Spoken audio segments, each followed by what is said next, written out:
अंत भला तो सब भला। रोली की शादी उसके माँ बाप एक आलसी लड़के से करा देते हैं। चलो, रोली की शादी हुई और हमने गंगा नहाई। और क्या, बेटियां तो होती ही हैं बोझ। हाँ, पर अब क्या चिंता, उतार तो दिया बोझ तुमने, अब वो लोग समझे। ससुराल में रोली का पति कहता है, देखो, मैं कोई काम नहीं करता, ये बात तुम्हारे मम्मी पापा को बता दी थी मैंने। अब जो किराया आता है दुकान का, उसी से घर का गुजारा करना है। कभी भूल से भी कोशिश ना करना किसी चीज की डिमांड की। क्या मम्मी पापा को पता था कि आप कोई काम नहीं करते? और क्या, बड़ा अच्छे से पता था। उन लोगों को तो तुम बोझ लगती थी, बोल रहे थे कि बस शादी कर लो और कोई मतलब नहीं है। रोली को ये सुनकर बहुत गुस्सा आता है, लेकिन करती भी तो क्या, क्योंकि वो जानती थी कि उसके माता पिता ऐसे ही हैं। जैसे तैसे रोली दिन काट रही थी। रोली को एक प्यारी सी बेटी होती है। धीरे धीरे वो बड़ी होती है और उसके साथ उसकी जरूरतें भी बढ़ती जाती है। सुनिए जी, अब तो सिमी बड़ी हो रही है, उसका स्कूल में दाखिला कराना है। मैंने अब तक तो जैसे तैसे समय काट लिया, लेकिन मैं बच्चे की परवरिश में कोई कमी नहीं रखूंगी। अरे क्या है यार, तो लगता है कोई ना कोई काम ढूंढना ही पड़ेगा। अब पति रोज काम की तलाश में जाता और बिना किसी काम के वापस आ जाता। रोली समझ जाती है कि पति के अंदर अब काम करने की क्षमता नहीं है। वो बेटी को उच्च शिक्षा देने के लिए कुछ करना चाहती थी, लेकिन करती तो क्या करती। एक दिन रोली की सहेली कहती है, रोली, मेरी कोई औलाद नहीं है। अगर तू मेरी औलाद को जन्म दे तो मैं तुझे तेरे मुंह मांगे पैसे दूंगी। अरे, तेरी औलाद को मैं कैसे जन्म दे सकती हूँ? सरोगेसी से। बच्चा मेरा और वैभव का ही होगा, लेकिन कोख तेरी होगी। ये संभव है रोली। रोली कुछ सोचकर कहती है, मुझे मंजूर है, लेकिन मैं इसका 2 लाख रुपया लूंगी। अरे कोई बात नहीं, मुझे मंजूर है। रोली खुश हो जाती है कि एक बच्चा पैदा करने का उसे 2 लाख रुपया मिलेगा। वो घर आकर पति को बताती है, वो भी खुश हो जाता है। अब क्या था, डॉक्टर के पास जाकर सहेली का बच्चा रोली की कोख में पलने लगता है। मुझे 20,000 चाहिए मेरे बेटी के एडमिशन के लिए। हाँ हाँ ठीक है, मैं उसके एडमिशन से लेकर सारे खर्चे उसके अकाउंट में डाल रही हूँ। रोली की बेटी का एडमिशन हो जाता है। रोली को लगता है कि वो अब सब कुछ ठीक कर देगी। दिन और महीने आगे बढ़ते हैं। अब एक दिन, एक बात कहूं जी, काश इस बच्चे को मैं रख पाती। मैं अब इससे काफी जुड़ गई हूँ। अरे यार, पता नहीं किसका बच्चा है, अपने पास है ना अपनी मुन्नी। हाँ, लेकिन अब मैं भी इस बच्चे से जुड़ाव फील करने लगी हूँ, लेकिन मैं ये जानती हूँ कि ये मेरा बच्चा नहीं है। दोनों की जिंदगी ठीक चल रही थी, लेकिन कहते ना कि सुख का पल ज्यादा लंबा नहीं होता। एक दिन रोली की सहेली का फोन आता है।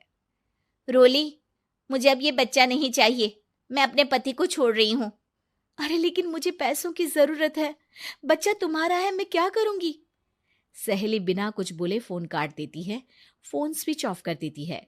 लेकिन रोली के जीवन का तूफान यहीं नहीं रुकता। रोली, मैं इतना भार नहीं उठा सकता। आज पढ़ाई का पैसा मांग रही हो, कल को शादी, कॉलेज और पता नहीं क्या क्या। मैं तुम्हें छोड़ रहा हूँ, अपनी बच्ची उठाओ और निकलो इस घर से। अरे पर मैं कर तो रही हूँ ना बच्चे के लिए काम, आप आराम से रहिए ना। क्या काम कर रही हो, देख रहा हूं मैं। ये छोटा शहर है, यहाँ लोगों को बात बनाते वक्त नहीं लगता। तो मैं क्या करूं? ज्यादा पढ़ी लिखी नहीं हूं, कैसे घर के खर्चे चलाऊं? और आप तो काम करना ही नहीं चाहते। हाँ, ना चाहता हूं और ना ही करूंगा। रोली को पति की बात पर काफी गुस्सा आ जाता है। ठीक है, अगर मेरे जीवन में संघर्ष ही लिखा है तो वही सही। इस वक्त पति होने के नाते आपको मेरा साथ देना चाहिए था, लेकिन नहीं, आपने तो इस हाल में मुझे घर से बाहर निकालने की बात कह डाली। देखो, ये सारी फालतू की बातों के लिए वक्त नहीं है मेरे पास। रोली, जिसकी कोख में किसी और का बच्चा था और साथ छोटी सी बेटी, पति का घर छोड़कर रास्ते पर आ जाती है। रोली के पास मायके के सिवा दूसरा कोई रास्ता नहीं होता। अरे रोली कैसी है? कितने दिनों के लिए आई है? हमेशा के लिए माँ। वो माँ को सारी बात बता देती है। ओए लड़की, इतनी हिम्मत का काम कर लिया। अरे ना ना, यहाँ कोई जगह नहीं है। तुम तो अपना बोरिया बिस्तर उठाओ और निकलो यहाँ से। रोली के पास अब मायके का रास्ता भी नहीं बचता। वो चुपचाप बच्ची को लेकर जा रही थी कि उसे दर्द होता है और वो डॉक्टर के पास चली जाती है और फिर वहां वो एक प्यारे से बेटे को जन्म देती है। कितना प्यारा है, कितने अभागे हैं इसके माँ बाप जो इसके पैदा होने पर भी नहीं है। तभी वहां डॉक्टर आ जाती है। रोली, बच्चे के पिता तुमसे मिलना चाहते हैं। आपका बहुत बहुत शुक्रिया। मैं इस बच्चे को पालूंगा, भले ही इसकी माँ ने इसे छोड़ दिया हो, पर मैं अपनी जिम्मेदारी निभाऊंगा। तो क्या आप मुझे इसके पैदा करने के लिए जिन पैसों की बात हुई थी वो भी देंगे? हाँ, और साथ ही आप चाहें तो मेरे घर में रहकर मेरे बच्चे की देखभाल भी कर सकती हैं। मैं उसके लिए आपको सैलरी दे दिया करूंगा। रोली को लगता है कि जैसे भगवान ने उसके लिए सुकून का रास्ता खोल दिया। वो अब मुकेश के साथ उसके घर चली जाती है, जहां रहकर वो उस बच्चे की देखरेख करती है। अब मुकेश के घर को रोली अच्छे से संभाल लेती है। उसके लिए खाना बनाने से लेकर बच्चों की देखभाल और घर की देखरेख। धीरे धीरे मुकेश को रोली से प्यार हो जाता है। रोली, तुम्हारी बेटी और मेरा बेटा बिल्कुल भाई बहन की तरह साथ रहते हैं। हाँ, आखिर है तो एक ही कोख के बच्चे, अटैचमेंट तो होगा ही ना। रोली, तुमने घर और मुझे दोनों को संभाल लिया। ये तो मेरा काम है। आपने भी तो मुझे छत दी जिससे मैं अपनी बेटी की पढ़ाई और भविष्य के लिए पैसे जोड़ सकूं। अब रोली, क्या तुम मुझसे शादी करोगी? अब मैं जानता हूं तुम्हारी भी शादी कुछ खास अच्छी नहीं रही। रोली को मुकेश की बात ठीक लगती है। वो उसे हाँ बोलने की सोच ही रही होती है कि उसके पहले पति का फोन आ जाता है। रोली, मैं बहुत परेशान हूं। मेरा एक्सीडेंट हो गया है। मैं चाहता हूं तुम वापस आ जाओ। रोली को पुराने पति की चिंता होने लगती है। वो सोचती है कि वो क्या कर रही थी।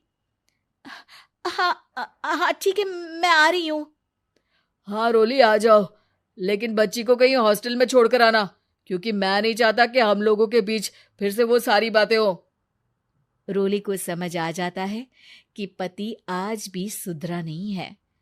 वो पति के पास जाने से इनकार कर मुकेश को हाँ कर देती है।